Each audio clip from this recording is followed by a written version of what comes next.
Attorney, nako, sa kabila nga po ng issue ng mga pagharang kahapon doon sa Blue Ribbon Committee hearing sa Senado, abay natuloy nga itong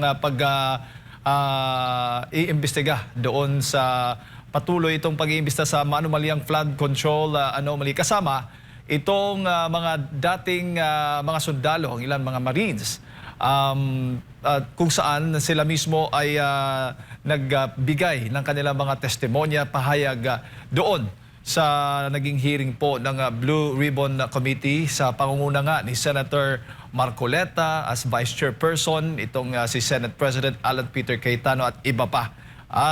Dapat bang paniwalaan, Attorney? Anong masasabi mo? At dapat bang paniwalaan itong mga naging pahayag kahapon ng mga dating sundalo? Opo, dahil totoo yung sinasabi nila. Bakit ko sinabing totoo? Dahil bakit naman sila magre-risk ng kanilang sarili? Bakit naman nila hayaang patuloy na magdusa ang kanilang pamilya kung hindi katotohanan ang dala nila? Actually, hindi ko nasubaybayan yung kahapon dahil nandun kami sa grounds na tsaka meron mga ibang bagay na kailangang intindihin kahapon.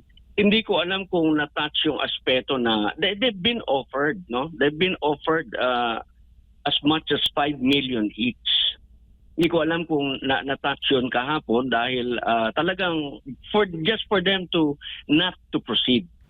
Opo, actually, isa po yan sa mga na ilabas na o naitanong kahapon doon sa mga dating sundalo. Mismong si Senate President Alan Peter Cayetano nga ang nagtanong doon sa mga Marines o mga dating sundalo kung totoo ba yung issue. Ang masasabi ko is the statement are correct, the statement are true until that is proven otherwise through cross-examination. Kaya nga ipinipilit ng grupo na ito ni Senator Alan na matuloy ang investigation ng Blue Ribbon Committee so that yung the wheels of justice umusad. Hindi pwedeng i-disregard itong issue na ito kasi napakalaking amount yung na-involve at saka napakaraming tao sa ating bureaucracy ang involved. Halos lahat yata sila no?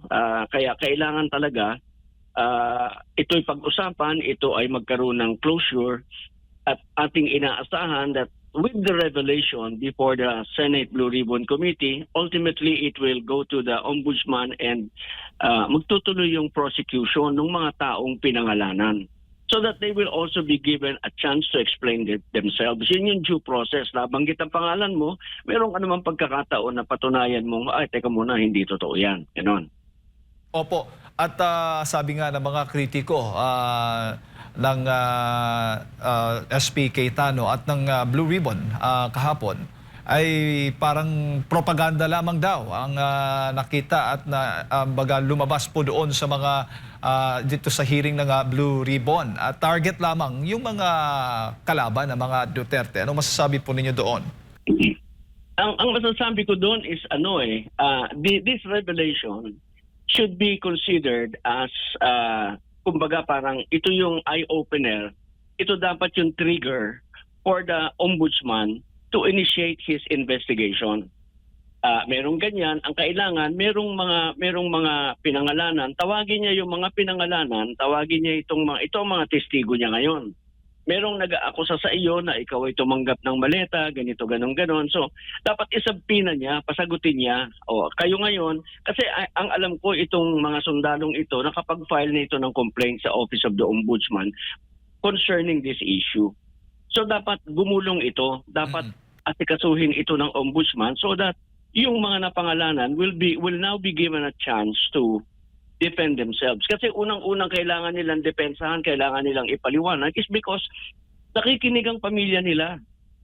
Yung pamilya ng mga pinangalanan, for example, sige, wag na ako mag-example. Basta yung isa sa pinangalanan doon, nakikinig asawa niya, nakikinig anak niya.